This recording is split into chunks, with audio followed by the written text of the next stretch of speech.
श्री कष्टभंजन हनुमान दादा का चमत्कार।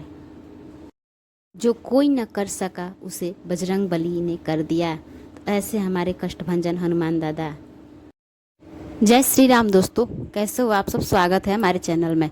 भक्ति तो सब करते हैं लेकिन विश्वास बहुत कम लोग रख पाते हैं, इसलिए उन्हें फल की प्राप्ति कई बार नहीं मिल पाती है क्योंकि उनमें श्रद्धा और विश्वास की कमी होती है।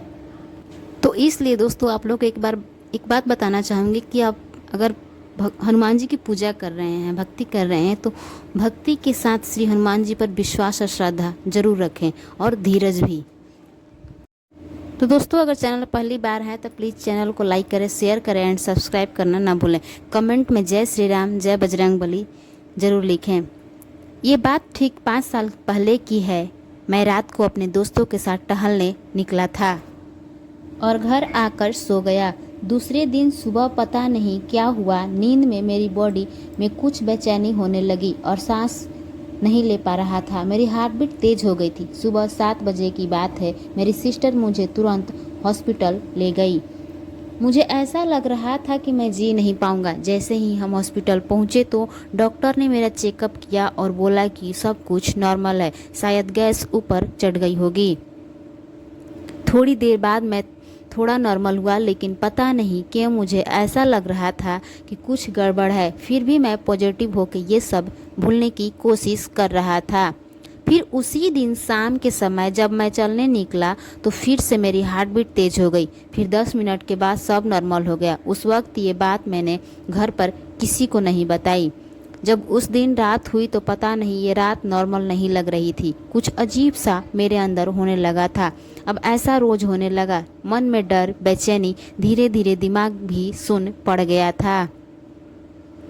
मेरी बॉडी का वजन भी कम होने लगा। पूरा दिन घर पर ही रहता था क्योंकि घर के बाहर निकलता तो मेरी हार्ट बीट तेज हो जाती। लगता था कहीं रास्ते पे मर न जाऊं, इससे अच्छा है घर पर ही रहूं। मैं आपको बता दूं कि उस समय मैं श्री हनुमान जी का भक्त नहीं था। बस शनिवार के दिन कभी कभार दर्शन कर लेता और कुछ नहीं, बस ऐसे ही दिन बीतते गए।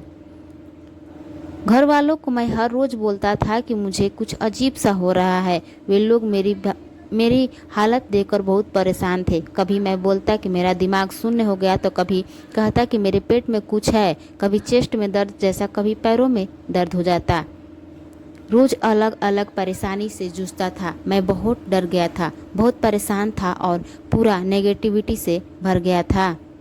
मेरे घर वालों ने मुझे 3 से 4 डॉक्टर को दिखाया लेकिन सब नॉर्मल था। एक डॉक्टर ने तो ये तक कह दिया कि ये नाटक कर रहा है, तो दूसरे डॉक्टर ने कहा कि कोई प्यार व्यार का चक्कर है। मैं आपको बता दूं कि मैंने एंडोस्कोपी, HIV एड्स जैसे सारे टेस्ट भी करवाए लेकिन सब नॉर्मल थे। लेकिन फिर भी मैं ठीक नहीं था। मेरा वजन दिन पर दिन कम होता जा रहा था। कुछ समझ में नहीं आ रहा था कि मेरे साथ ये सब क्या हो रहा है। एक दिन दोपहर के समय मैं सो रहा था और नींद में मुझ पर किसी ने बहुत बड़ा हाथ रख दिया। मैं आपको बता दूं कि वो हाथ कोई नॉर्मल हाथ नहीं था। मैं खड़ा नहीं हो पा रहा था। फिर मैंने राम राम बोलना शुरू किया तो वह हाथ मुझ पर से हट गया। मैं पूरा पसीने से भीग गया था। उस दिन मैं श्योर हो गया कि ये बहुत कुछ खराब हो रहा है मेरे साथ। ऐसे ही गर्मियों में रात के समय मैं टेरेस पर सो रहा था और नींद में मुझे एक बूढ़ी औरत दिखी। उसने काले रंग की साड़ी पहनी थी और उसने मेरा गला खरोचने की कोशिश की थी। हालात और बिगड़ते जा रहे थे। मेरे घर वाले मुझे 2 से 3 जगह लेकर गए जहां भूत प्रेत वगैरह निकालने का काम करते थे, लेकिन फिर भी मैं ठीक नहीं हो पाया। आप मानोगे नहीं कि मेरे घर वाले अब सोच रहे थे कि इसके दिमाग में कुछ वहम घुस गया है, लेकिन मेरा मन ही नहीं जानता था कि मैं किस चीज़ से गुजर रहा था।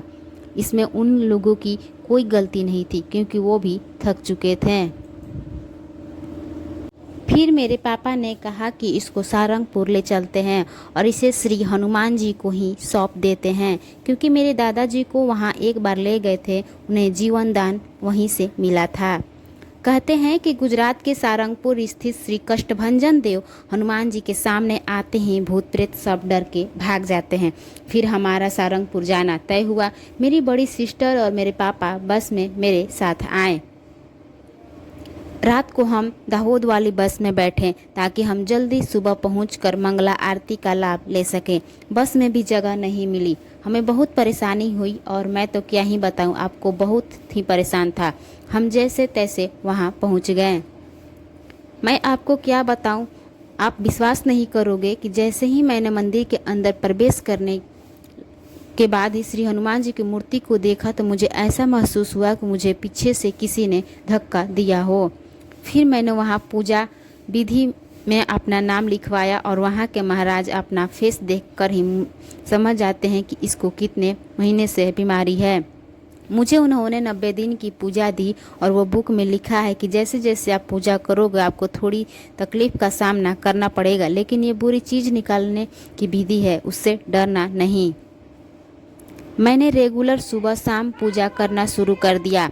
आप विश्वास नहीं करोगे कि जो बुक में लिखा था वैसा ही मेरे साथ हो रहा था। कभी हार्ट बीट तेज हो जाती तो लगता कि ये पूजा न करूं, या कभी डर भी लगता था, लेकिन मैंने हार नहीं मानी। आप विश्वास नहीं करेंगे कि मुझे अब पहले से बहुत अच्छा होने लगा था। मेरी बजरंग बली के प्रति प्रेम और श्रद्धा बढ़ती गई। मुझे मेरे प्रभु ने एक बार दर्शन भी दिए थे। मेरी पूजा के करीब 80 दिनों बाद मुझे ऐसा फील हुआ था, जो मूर्ति सामने रखी थी उसमें से 1-2 सेकंड के लिए प्रकाश हुआ और यह देखकर प्रेम से मेरी आंखों में आंसू आ गए थे। धीरे मैं बिल्कुल ठीक हो गया। मेरा वेट पहले 55 था और आज 72 है।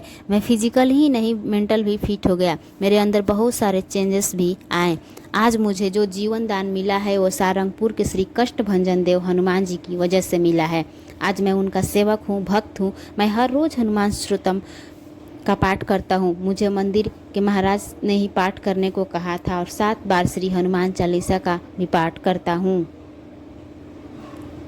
सच में श्री हनुमान जी बहुत ही दयालु हैं। सारंगपुर धाम सच में बहुत ही पवित्र धाम है, जहाँ पैर रखते ही एक अलग ही सकारात्मक ऊर्जा हमारे शरीर में आ जाती है।